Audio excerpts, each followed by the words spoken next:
Bismillahirrahmanirrahim. Assalamualaikum warahmatullahi wabarakatuh. Selamat pagi siswa dan siswi kelas 7 SMP Negeri 5 Medan dimanapun kalian berada.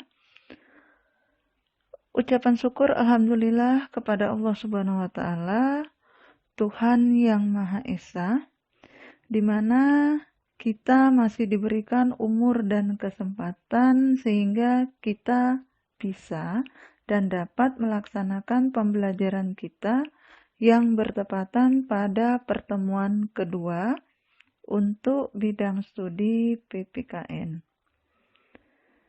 Tetap semangat dan jaga kesehatan selalu. Tujuan pembelajaran kita adalah 1. Mengidentifikasi perumusan dan penetapan Pancasila sebagai dasar negara. 2.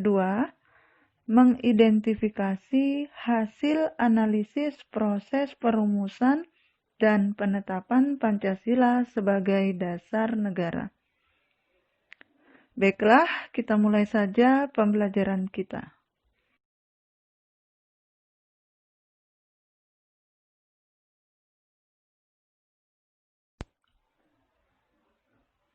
Pada pertemuan kedua kali ini, kita akan membahas materi kelas 7 untuk bidang studi PPKN, bab 1 perumusan dan penetapan Pancasila sebagai dasar negara, dengan submateri perumusan dasar negara.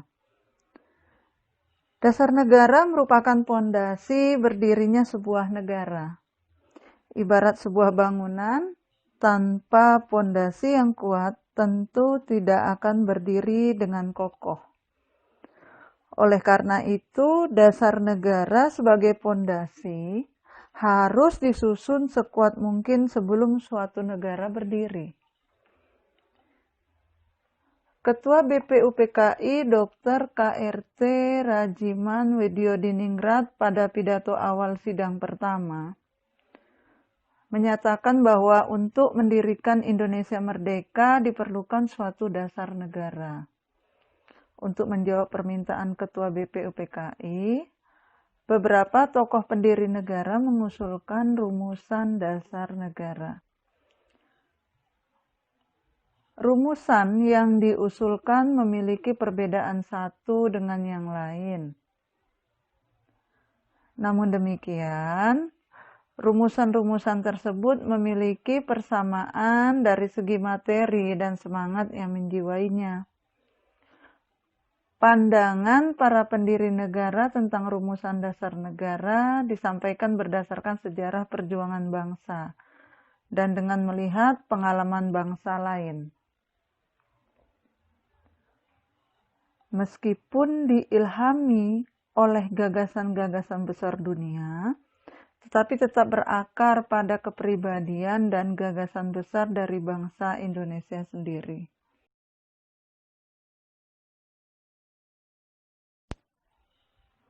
Usulan mengenai dasar Indonesia merdeka dalam sidang pertama BPUPKI secara berurutan dikemukakan oleh Muhammad Yamin, Supomo, dan Insinyur Soekarno. Pada sidang BPUPKI tanggal 29 Mei 1945, Mr. Muhammad Yamin saat mengusulkan rancangan dasar negara Indonesia mengatakan bahwa rakyat Indonesia mesti mendapat dasar negara yang berasal daripada peradaban kebangsaan Indonesia. Orang Timur pulang kepada kebudayaan Timur. Kita tidak berniat lalu akan meniru sesuatu susunan tata negara negeri haram. Kita bangsa Indonesia masuk yang beradab dan kebudayaan kita beribu-ribu tahun umurnya. Terdapat pada Risalah Sidang halaman 12. Muhammad Yamin mengusulkan secara lisan 5 dasar bagi negara Indonesia merdeka yaitu yang pertama peri kebangsaan, kedua peri kemanusiaan, ketiga peri ketuhanan, empat peri kerakyatan, dan yang kelima kesejahteraan sosial.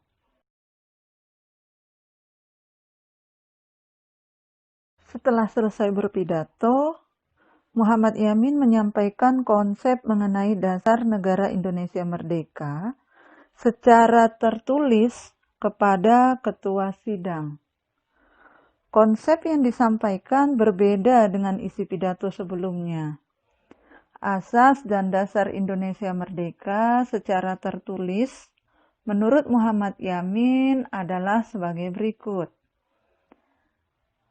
1. Ketuhanan yang Maha Esa. 2. Kebangsaan Persatuan Indonesia. 3. Rasa kemanusiaan yang adil dan beradab. 4. Kerakyatan yang dipimpin oleh hikmat kebijaksanaan dalam permusyawaratan perwakilan. 5. Keadilan sosial bagi seluruh rakyat Indonesia.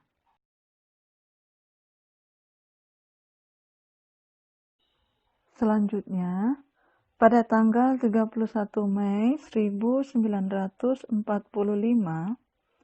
Supomo menyampaikan pidatonya tentang dasar negara. Menurut Supomo, dasar negara Indonesia merdeka adalah sebagai berikut. 1. Persatuan. 2. Kekeluargaan. 3. Keseimbangan lahir dan batin. 4. Musyawarah. 5. Keadilan rakyat. Supomo juga menekankan bahwa negara Indonesia merdeka bukanlah negara yang mempersatukan dirinya dengan golongan terbesar dalam masyarakat dan tidak mempersatukan dirinya dengan golongan yang paling kuat.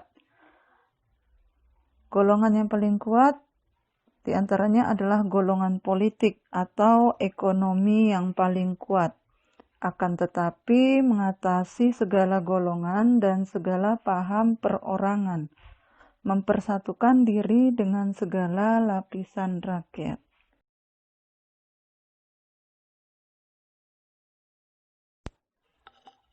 Pada tanggal 1 Juni 1945,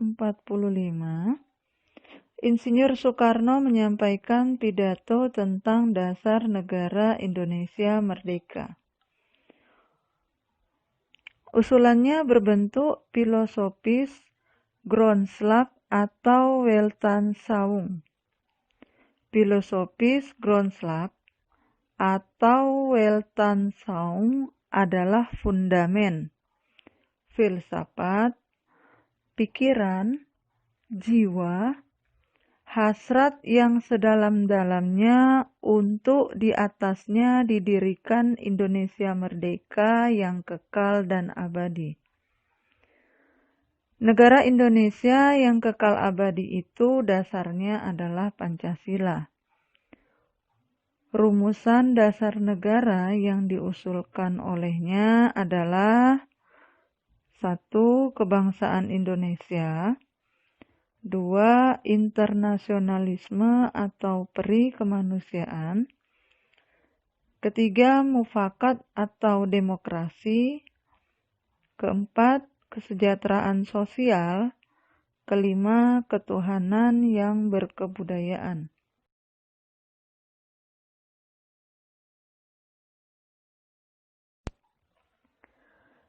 Insinyur Soekarno dalam sidang itu pun menyampaikan bahwa kelima dasar negara tersebut bukan dinamakan Pancadharma. Atas petunjuk seorang teman ahli bahasa, rumusan dasar negara tersebut dinamakan Pancasila. Sila artinya asas atau dasar. Dan di atas kelima dasar itulah mendirikan negara Indonesia yang kekal dan abadi.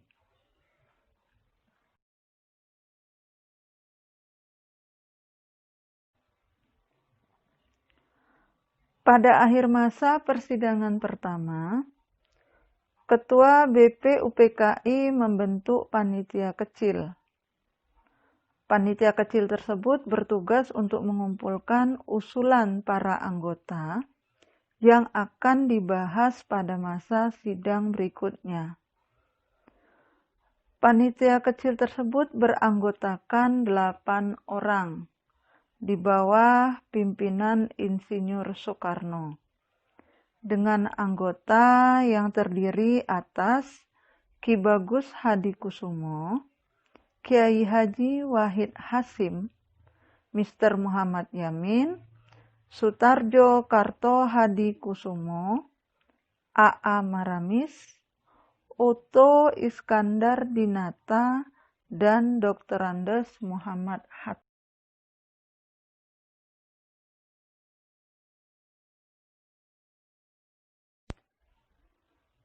Panitia kecil tersebut mengadakan pertemuan untuk mengumpulkan dan memeriksa usul-usul menyangkut beberapa masalah, yaitu tentang Indonesia merdeka. Usul-usul yang telah dikumpulkan dimasukkan dalam beberapa golongan, yaitu yang pertama, golongan usul yang minta Indonesia merdeka selekas-lekasnya. Yang kedua, golongan usul yang mengenai dasar. Ketiga, golongan usul yang mengenai soal unifikasi dan federasi. Keempat, golongan usul yang mengenai bentuk negara dan kepala negara. Kelima, golongan usul yang mengenai warga negara. Keenam, golongan usul yang mengenai daerah. Ketujuh, golongan usul yang mengenai soal agama dan negara. Kedelapan, golongan usul yang mengenai pembelaan.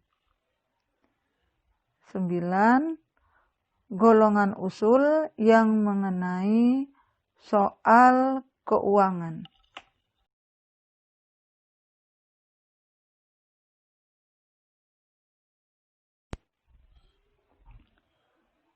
Sesudah sidang Chuo Sangiin, panitia kecil mengadakan rapat dengan 38 anggota BPUPKI di kantor besar Jawa Hokokai.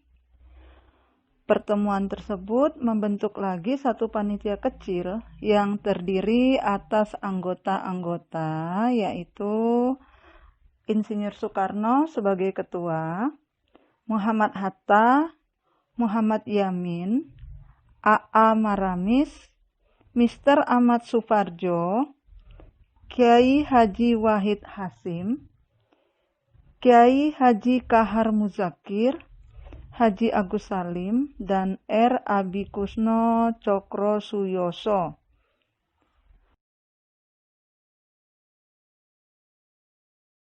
Panitia kecil yang berjumlah 9 orang ini dikenal dengan sebutan Panitia 9, yang bertugas untuk menyelidiki usul-usul mengenai perumusan dasar negara.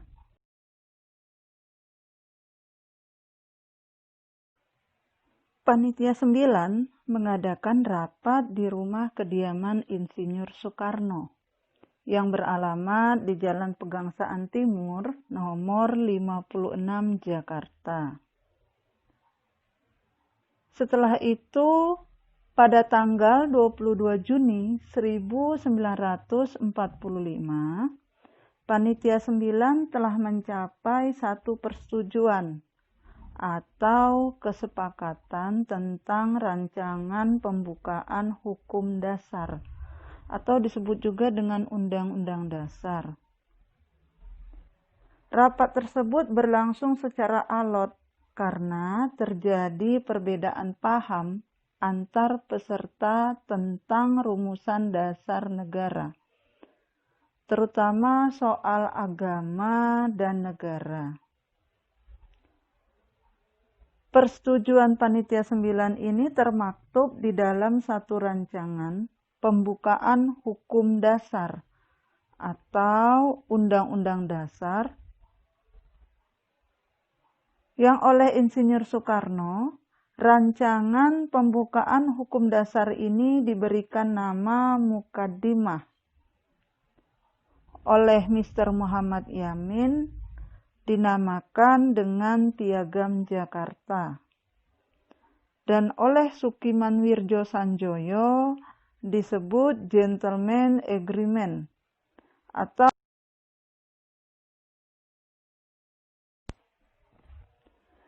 setelah rapat yang cukup alot, disepakati rumusan konsep dasar negara yang tercantum di dalam rancangan Mukaddimah Hukum Dasar. Naskah ini memiliki banyak persamaan dengan pembukaan Undang-Undang Dasar 1945. Adapun bunyi lengkap naskah Mukaddimah Hukum Dasar tersebut adalah bahwa sesungguhnya kemerdekaan itu ialah hak segala bangsa. Dan oleh sebab itu, maka penjajahan di atas dunia harus dihapuskan, karena tidak sesuai dengan pri kemanusiaan dan pri keadilan. Dan perjuangan pergerakan kemerdekaan Indonesia telah sampailah kepada saat yang berbahagia, dengan selamat sentosa, mengantarkan rakyat Indonesia ke depan pintu gerbang negara Indonesia, yang merdeka, bersatu, berdaulat, adil, dan makmur. Atas berkat rahmat Allah yang Maha Kuasa, dan dengan didorongkan oleh keinginan yang luhur, supaya berkehidupan kebangsaan yang bebas, maka rakyat Indonesia menyatakan dengan ini kemerdekaannya.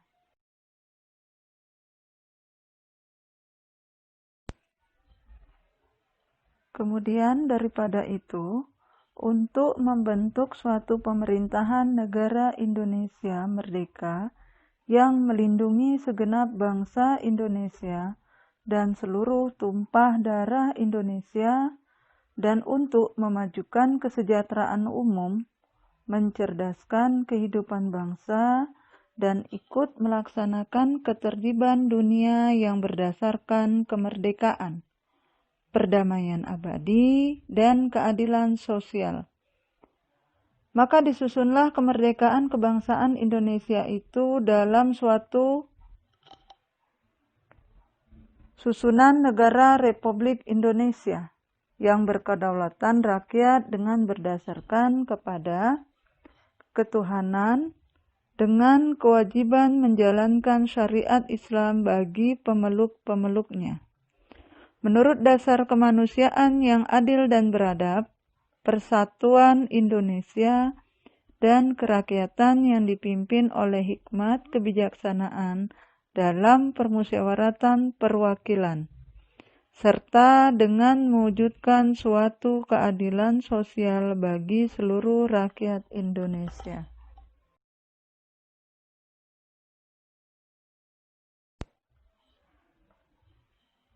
Naskah Mukaddimah yang ditandatangani oleh 9 orang anggota Panitia 9 yang dikenal dengan nama Piagam Jakarta atau Jakarta Charter.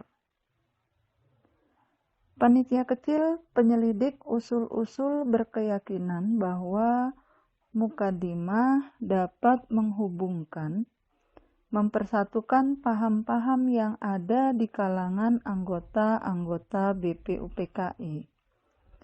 Selanjutnya, naskah Mukaddimah tersebut dibawa ke sidang kedua BPUPKI pada tanggal 10 sampai 17 Juli 1945. Pada tanggal 14 Juli 1945, Mukaddimah disepakati oleh BPUPKI. Dalam alinea keempat, naskah Piagam Jakarta tersebut terdapat rumusan dasar negara yang isinya 1. Ketuhanan dengan kewajiban menjalankan syariat Islam bagi pemeluk-pemeluknya. 2. Kemanusiaan yang adil dan beradab. 3. Persatuan Indonesia. 4. Kerakyatan yang dipimpin oleh hikmat kebijaksanaan dalam permusyawaratan perwakilan. 5. Keadilan sosial bagi seluruh rakyat Indonesia.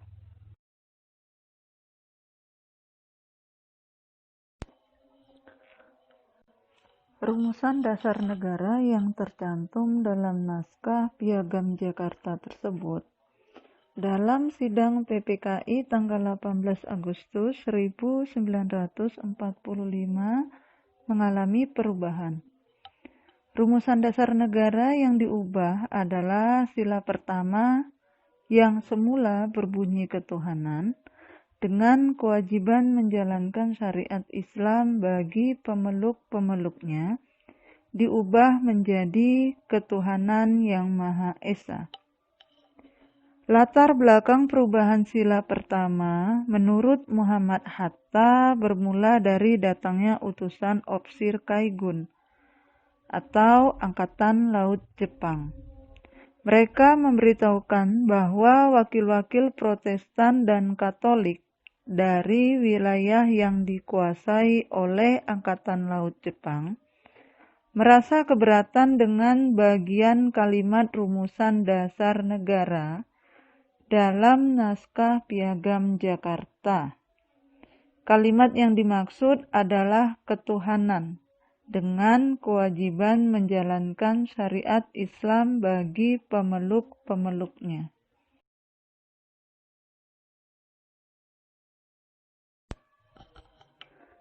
Terhadap keberatan tersebut, sebelum sidang PPKI dimulai, Muhammad Hatta mengajak Ki Bagus Hadikusumo, Kiai Haji Wahid Hasim, Mr. Kasman Singodimedjo, dan Mr. Teku Muhammad Hasan untuk mengadakan suatu rapat pendahuluan. Supaya tidak terpecah sebagai bangsa, tokoh pendiri bangsa yang bermusyawarah telah bermufakat untuk menghilangkan bagian kalimat tersebut dan menggantinya dengan rumusan ketuhanan yang Maha Esa. Dengan demikian, rumusan dasar negara yang tercantum pada pembukaan Undang-Undang Dasar 1945 yang ditetapkan oleh PPKI pada tanggal 18 Agustus 1945 adalah sebagai berikut. 1. Ketuhanan yang Maha Esa. 2. Kemanusiaan yang adil dan beradab. 3. Persatuan Indonesia. 4. Kerakyatan yang dipimpin oleh hikmat kebijaksanaan dalam permusyawaratan perwakilan. 5. Keadilan sosial bagi seluruh rakyat Indonesia.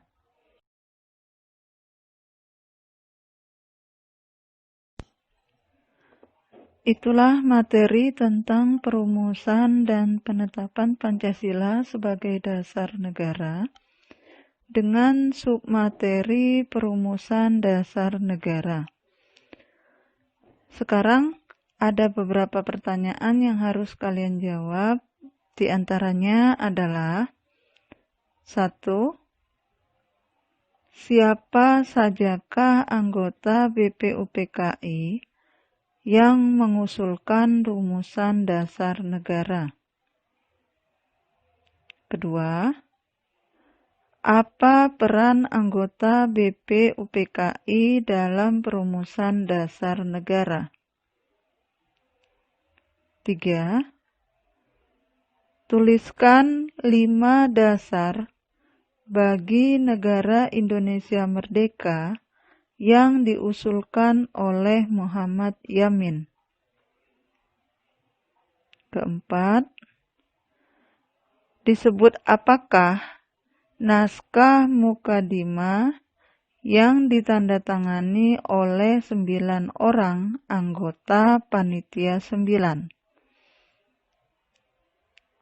Kelima, tuliskan isi dari rumusan dasar negara yang tercantum pada pembukaan Undang-Undang Dasar 1945 yang ditetapkan oleh PPKI pada tanggal 18 Agustus 1945.